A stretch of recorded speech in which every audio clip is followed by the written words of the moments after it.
Olá, bom dia. Meu nome é Newton, eu sou da Vagon Eletrônica.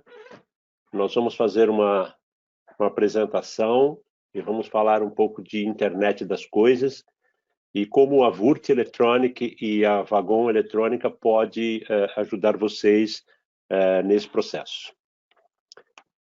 O que é a internet das coisas? De acordo com a IBM, a internet das coisas é uma rede de objetos interconectados incorporados com eletrônica, software, sensores e atuadores, que coletam e transmitem dados para a internet e uns para os outros. O que a internet das coisas permite? Manter dispositivos conectados à nuvem, que a comunicação aconteça sem intervenção humana, de forma autônoma. Contribuir para a Big Data, ou seja, grandes volumes de dados, armazenar e tratar dados na nuvem e consultar esses dados de forma distribuída, ou seja, oferecendo visões de alto nível, com analytics, permitindo que você faça análise desses dados. O acesso ele é possível de qualquer parte do globo, está na nuvem. O compartilhamento de informações também é possível e você consegue fazer acesso a esses dados por múltiplos dispositivos, smartphones, tablets, seu computador e etc. As topologias e tecnologias utilizadas em IoT normalmente são wireless, por conta da possibilidade que você tem de permitir o acesso de forma remota. E nós temos três categorias, quatro na realidade, uma delas é derivada da outra, mas nós temos três grandes topologias utilizadas. Uma delas são as PAN, PAN, são as Personal Area Networks, que são caracterizadas por redes de baixo alcance, de alcance muito pequeno, na ordem de alguns metros, dezenas de metros. E uma das tecnologias que mais caracteriza esse tipo de topologia é o Bluetooth. Nós temos também uma segunda topologia, que são as Local Area Networks. São redes de alcance médio, e aí você tem Wi-Fi, Zigbee também entra nessa categoria. E nós temos as Wide Areas Networks, que são as WANs, e ultimamente surgiu uma outra categoria que colocou-se ali na frente do WAN as duas letrinhas LP, que significam Low Power Wide Area Network. O que significa isso? Significam que são redes de longo alcance, ou seja, de abrangência de raios da ordem de quilômetros. E a LPWAN, ela tem essa mesma característica de longo alcance, porém são redes que utilizam baixíssimo consumo de energia. Normalmente são dispositivos que são energizados através de baterias. E aí nós temos o 4G, que hoje é um dos grandes e mais comuns que se enquadram nessa categoria. Debaixo do 4G estão surgindo duas novas topologias, que é o LTE-Cat-M1 e o NB-IoT, que são enquadrados na categoria de Low Power WAN. Sigfox e LoRa são outras tecnologias que também se enquadram em LPWAN.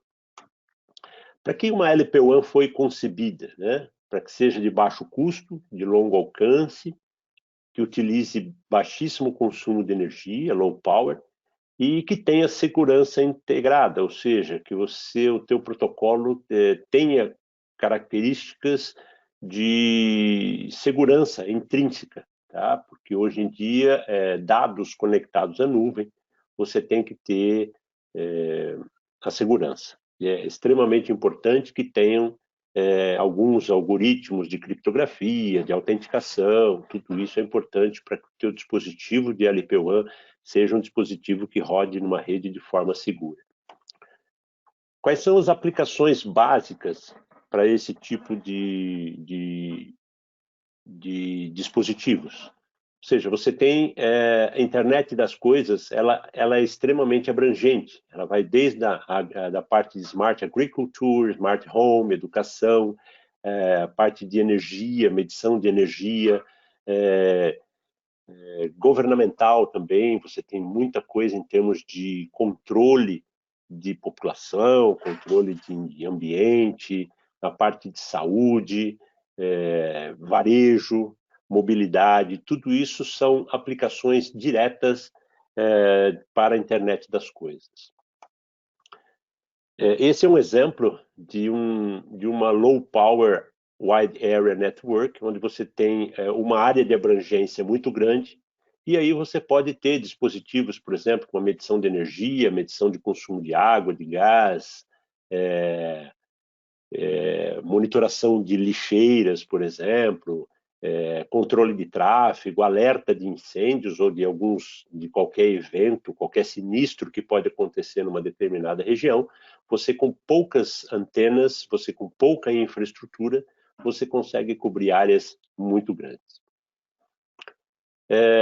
São exemplos aqui básicos de cada uma dessas aplicações, né? Na área de utilities, medição de água, de energia, de gás.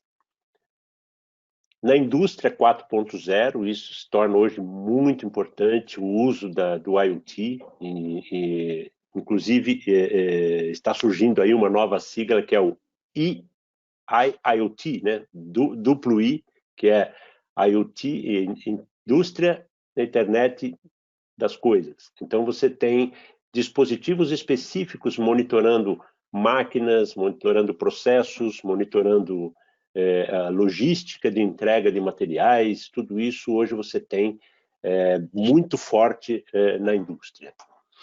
A parte de rastreamento e localização de bens, de coisas, de pessoas, de animais de estimação, tudo isso também hoje é permitido através das tecnologias utilizadas em internet das coisas.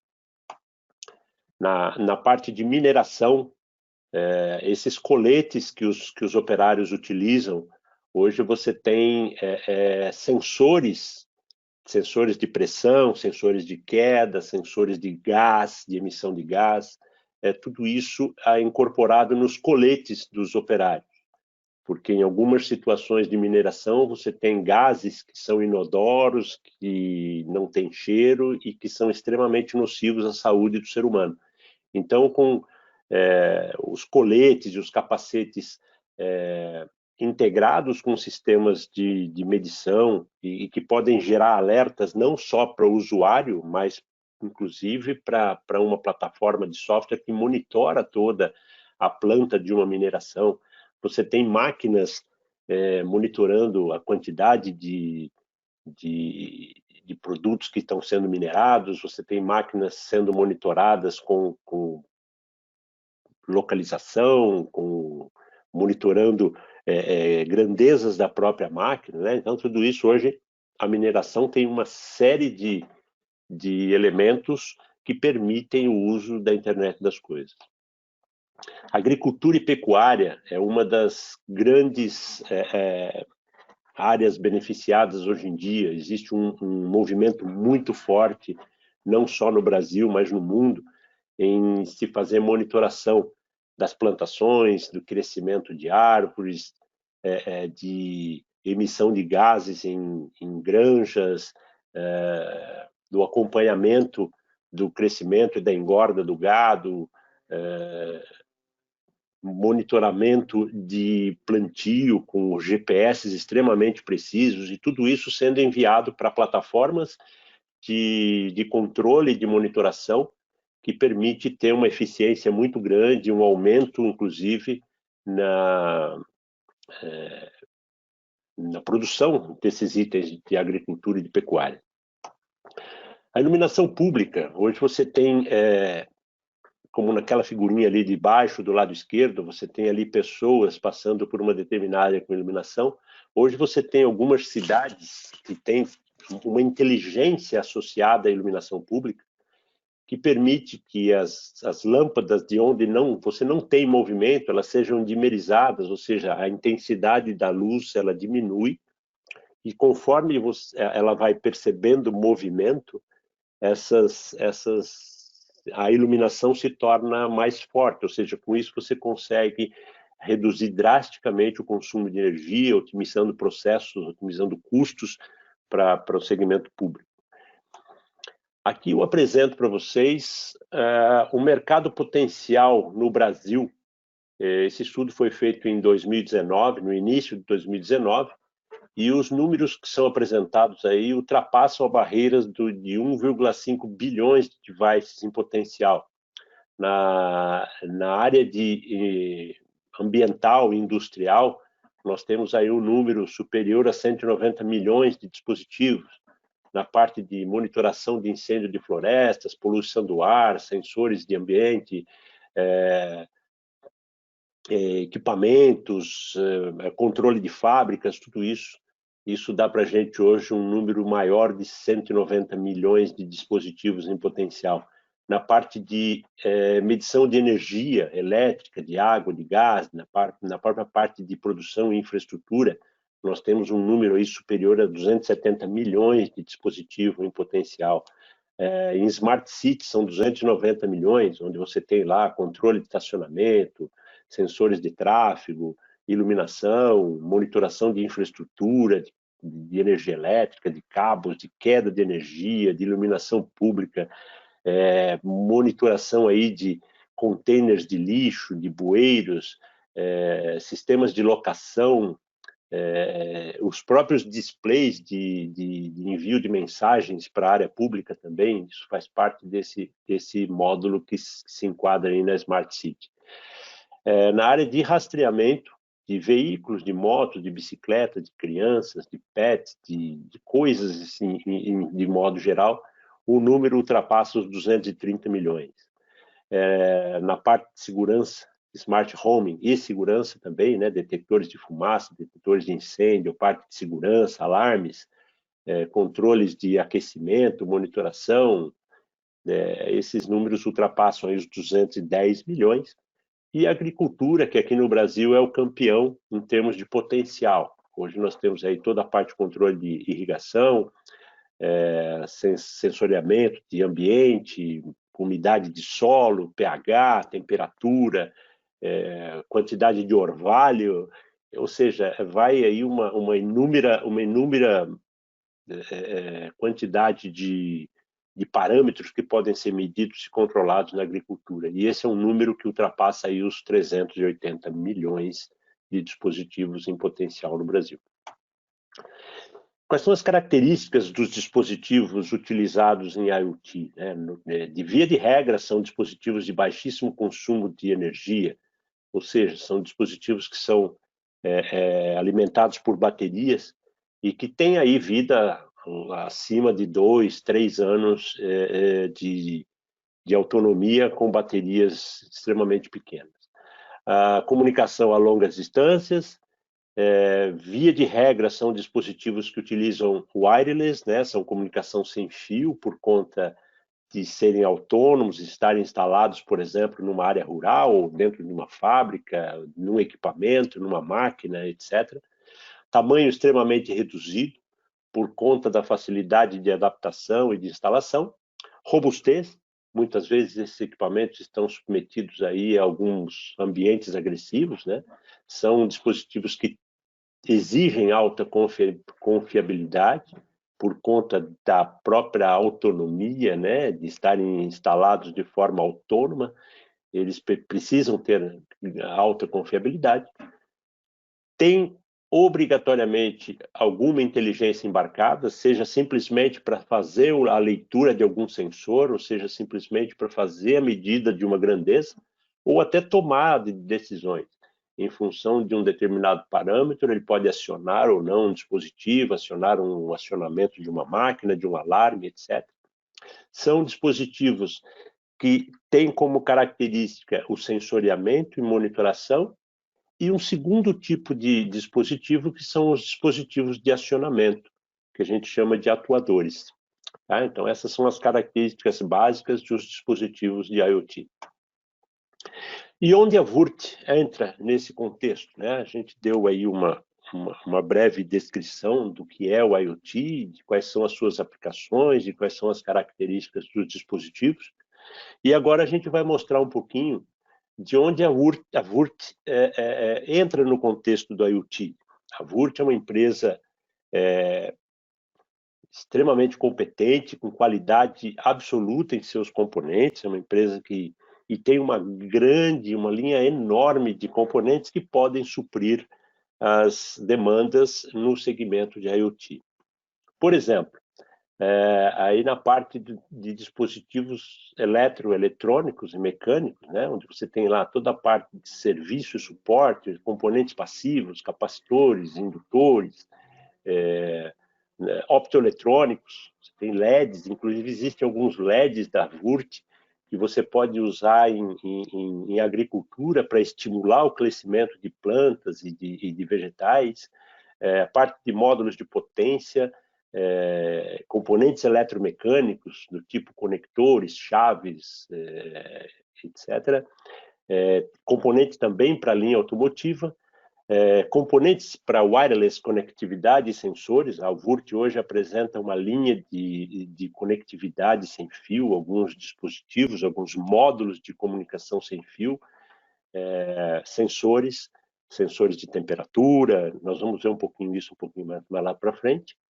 Algumas coisas de magnéticos customizados e a parte de conectores, né? Também hoje a Wurth oferece uma linha bem interessante no segmento de circuito impresso, seja flexíveis ou rígidos, multilayers, com gestão térmica, ou seja, existe uma linha bem grande de circuitos impressos que a Wurth pode oferecer para os desenvolvedores aí de dispositivos para IoT. Na linha de componentes passivos, tem toda a parte de componentes para EMC, ou seja, para a parte de compatibilidade eletromagnética, são dispositivos para você fazer filtros, supressores de ruído. Na parte de Power Magnetics, por exemplo, você tem ali as antenas de wireless charging, por exemplo, para você fazer carga de bateria sem ter que ter um conector. Isso para IoT é extremamente interessante.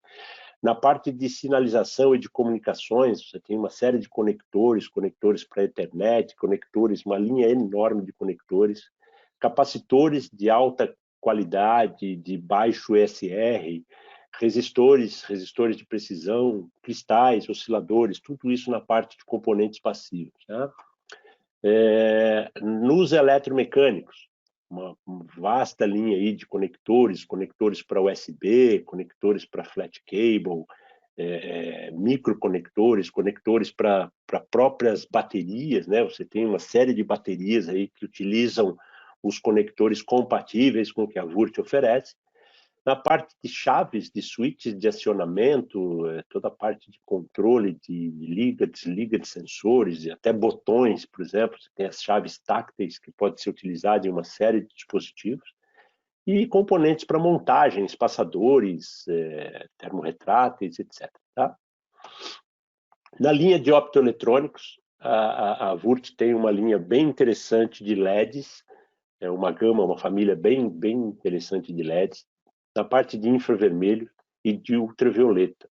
E nós já temos também, inclusive utilizamos em alguns de nossos sensores, um fototransistor. Hoje a Wurth já oferece também sensores de luminosidade na forma de fototransistores, que você pode medir, por exemplo, radiação solar, uma série de elementos, que podem ser monitorados, não só para sinalização e para comunicação, aí, por exemplo, no caso dos infravermelhos, né? Você pode também monitorar condições de ambiente com os fototransistores. Essa é uma linha extremamente interessante que a Wurth oferece, que são essas antenas, as bobinas para wireless power transfer. São dispositivos que você consegue carregar a bateria de um determinado dispositivo através de uma indução eletromagnética, ou seja, através sem contato você consegue fazer carga da bateria.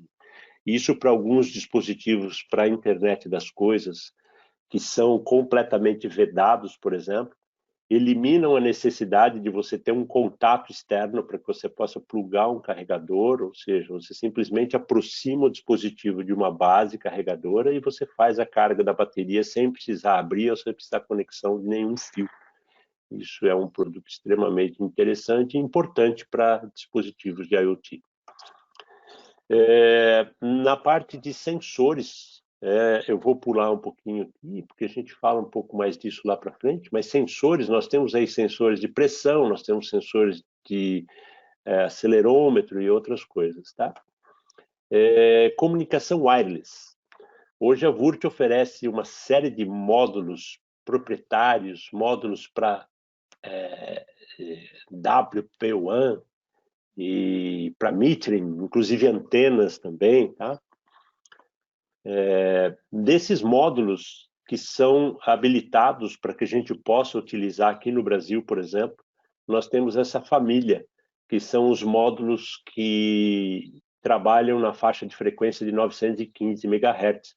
É uma faixa não licenciada que pode ser utilizada aqui no Brasil, e eles têm esses 4 componentes que são adequados para uso aqui na nossa região. É o Telesto 1, Telesto 2 e 3 e o Temisto. Tá? Aqui a gente apresenta um pouquinho a configuração de pinout desses componentes. São componentes extremamente pequenos, de 27 por 17 milímetros por 4 milímetros de altura, basicamente, tá? E permitem aí um alcance bem interessante, com um consumo de energia bem baixo também. A Wurth acaba de lançar aí, há alguns meses, uma linha de módulos para GPS, GNSS, né, GLONASS e Galileu, a própria GPS, Beidou, que são esses componentes que estão apresentados aí. São módulos que são integrados já com antena, ou seja, você já tem o módulo do GNSS com uma antena integrada. Isso é extremamente interessante para uso em algumas aplicações de localização e rastreamento, por exemplo, de asset tracking, de automotive tracking, de pessoas, etc. Né? Aí estão um pouco mais em detalhe cada um desses módulos. Na parte de sensores, existem 2 novos itens, eu deixei para falar um pouquinho mais com detalhe aqui na frente, porque nós temos aí a parte de sensores de temperatura, que são sensores com resolução de 0,25 graus Celsius, de alta resolução. Os acelerômetros ali, acelerômetros de 3 eixos, sensores de pressão absoluta e dos sensores diferenciais. São sensores extremamente úteis em uma série de dispositivos. Hoje, por exemplo, sensores de temperatura estão muito em voga por conta aí da pandemia, do Covid-19. Você tem uma série de sensores sendo desenvolvidos com sensores de temperatura e são componentes que podem ser utilizados numa aplicação dessas sem problema. Acelerômetros, você tem hoje sensores que medem vibração de máquinas, que você mede vibração de estruturas, você pode detectar queda de uma pessoa, tudo isso com sensores com acelerômetros, por exemplo. Tá? E aí, falando um pouquinho de onde nós, da Vagon, podemos colaborar com esse processo todo, em parceria com a Wurth, nós hoje temos uma estrutura para desenvolvimento de produtos eletrônicos. Fazemos aí hardware, firmware, desde hardware, de firmware, desde a especificação do produto até desenvolvimento de software, de mecânica, gabinete, para retrofit, rastreamento, censuramento. Atuamos aí em todos esses segmentos, né? Indústria, agronegócio, residencial, médico, logística, eficiência energética, mineração, linha automotiva. Trabalhamos com conectividade e sensoriamento, LoRa, Wi-Fi, Bluetooth, Zigbee, a parte de 2G, 3G, 4G, microcontroladores, sistemas embarcados, sensoriamento, atuadores. E aí nós temos alguns dos nossos produtos que nós podemos, por exemplo, que utilizam componentes da Wurth. GPS GLONASS, por exemplo. Esse é um localizador que utiliza tecnologia LoRa e utiliza aí sensores. Essa é a nossa linha Altar Multisensor, que tem lá a parte de rastreamento, botões de chamada, contadores de horas, sensores de temperatura e umidade, sensor com acelerômetro, efeito Hall, entradas analógicas, sensor de luminosidade e também hidrômetro e medidores de gás. Basicamente, o que eu tinha para falar para vocês era isso, pessoal. A gente fica à disposição, se precisar de alguma coisa que a gente possa ajudar, estamos aí à disposição naquilo que for necessário. E sempre trabalhando em parceria com a VURT. Agradecemos demais aí ao Fábio Costa, a Amélia, ao pessoal da VURT, por ter nos dado essa oportunidade de apresentar um pouquinho do que a VURT tem para oferecer no segmento de internet das coisas e um pouquinho do que a Vagon Eletrônica pode auxiliar-os no desenvolvimento de produtos e de dispositivos para a eletrônica das coisas. Muito obrigado.